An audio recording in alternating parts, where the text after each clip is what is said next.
బంధుమిత్రులకు సమాచారం ఇవ్వాలన్నా, ఒక చోట నుంచి మరో ప్రాంతానికి సమాచారం పంపాలన్నా ఒకప్పుడు పోస్ట్ ఆఫీస్ పైనే ఆధారపడేవారు. కానీ కొత్త సాంకేతికత పోస్టల్ శాఖను జనం మర్చిపోయేలా చేసింది. నేటి తరానికి దగ్గర కావడానికి, వారి అవసరాలకు తగ్గట్లుగా సేవలను విస్తరించే లక్ష్యంతో జన్ జెడ్ పోస్ట్ ఆఫీసులను ప్రభుత్వం ఏర్పాటు చేసింది. కొత్త తరహా పోస్ట్ ఆఫీసు ఇప్పుడు రాజధాని అమరావతిలో ఏర్పాటైంది. మరింత సమాచారం మా ప్రతినిధి ఎస్పీ చంద్రశేఖర్ అందిస్తారు.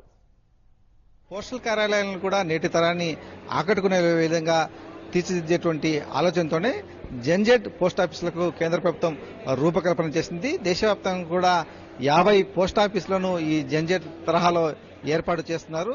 అత్యాధునికంగా అక్కడ సౌకర్యాలు కల్పించడంతో పాటుగా నేటి యువత అక్కడికి వచ్చి తమ కార్యకలాపాలు నిర్వహించుకునేందుకు వీలుగా కూడా వీటిని తీర్చిదిద్దబోతున్నారు. మన ఆంధ్రప్రదేశ్ లో 3 జన్జెట్ పోస్ట్ ఆఫీసులను ఏర్పాటు చేయగా ఒకటి అమరావతిలోని విట్ యూనివర్సిటీలో దీన్ని ఏర్పాటు చేశారు. దాన్ని ఇవాళ ప్రారంభం కూడా జరిగింది. ఇక్కడికి వచ్చేటువంటి యువతకు ఉచితంగా వైఫై సౌకర్యం కూడా కల్పించడంతో పాటుగా పోస్టల్ శాఖ తరఫున అందించేటువంటి సేవలను కూడా వారికి తక్కువ ఖర్చుతో అందించేలా కూడా దీనికి సంబంధించినటువంటి వెసులుబాటు ఈ జన్జెట్ పోస్ట్ ఆఫీసులో ఉంటుంది. అంటే ఆధార్ అప్డేషన్ కానీ, లేకపోతే వారికి సంబంధించినటువంటి సేవింగ్స్ ఖాతాలు ఏమన్నా వాటిని తెరవడం కానీ, వారి యొక్క ఏదైనా డబ్బులు సేవ్ చేసుకోవడం, అలాగే కొన్ని ప్రత్యేక పథకాలు పోస్టల్ శాఖకు సంబంధించి కొన్ని పొదుపు పథకాలు కూడా ఉన్నాయి. ఆ పథకాల్లో వారు తమ డబ్బులను సేవ్ చేసుకునేందుకు వీలుగా కూడా దానికి సంబంధించినటువంటి అవగాహన కూడా వీరికి కల్పిస్తారు.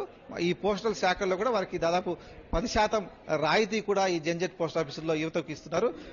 యంగ్స్టర్స్ ఇప్పుడు స్టూడెంట్స్ ఉన్నారు, వాళ్లకు పోస్ట్ ఆఫీస్ తోటి కనెక్ట్ చాలా తగ్గిపోయింది. ఎందుకంటే లెటర్స్ లేవు, ఏం లేవు. ఇప్పుడు ఈమెయిల్స్ అన్ని ఉండేది. మళ్ళా పోస్ట్ ఆఫీస్ లో ఏం ప్రోడక్ట్స్ ఉన్నాయో కూడా తెలియదు, వాళ్ళకి ఏం యూస్ఫుల్ అవుతుందో కూడా తెలియదు. ఫర్ ఇన్స్టెన్స్ ఇక్కడ పాస్పోర్ట్ సేవా కేంద్రాన్ని మా పోస్ట్ ఆఫీసెస్ లో మస్తుగా పాస్పోర్ట్ సేవా కేంద్రాలు పెట్టుకున్నాము. వాళ్ళకి పాస్పోర్ట్లు కావాలిస్తే మేము ఈజీగా ఫెసిలిటేట్ చేస్తాము. ఆధార్ వెరిఫికేషన్ మాతోటి అవుతుంది.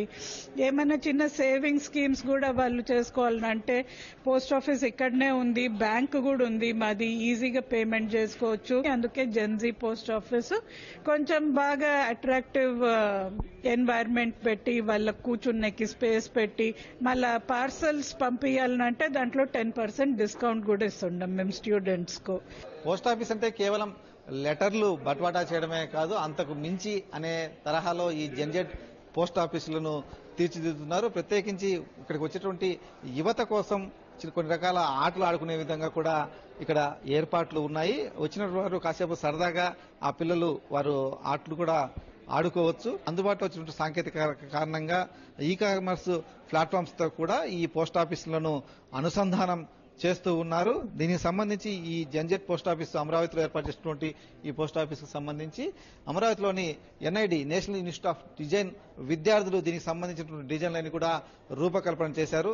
They wanted to make it a little Gen Z, so we made this character. They wanted to make a character also which looks Gen Z, it is called Gen Z post office, so we made this character after.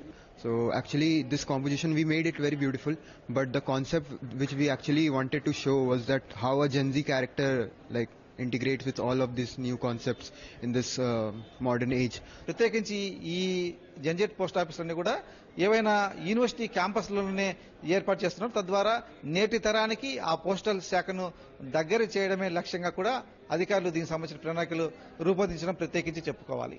Cameraman అలీతో Purna Chandrasekhar, ETV news, Amaravati.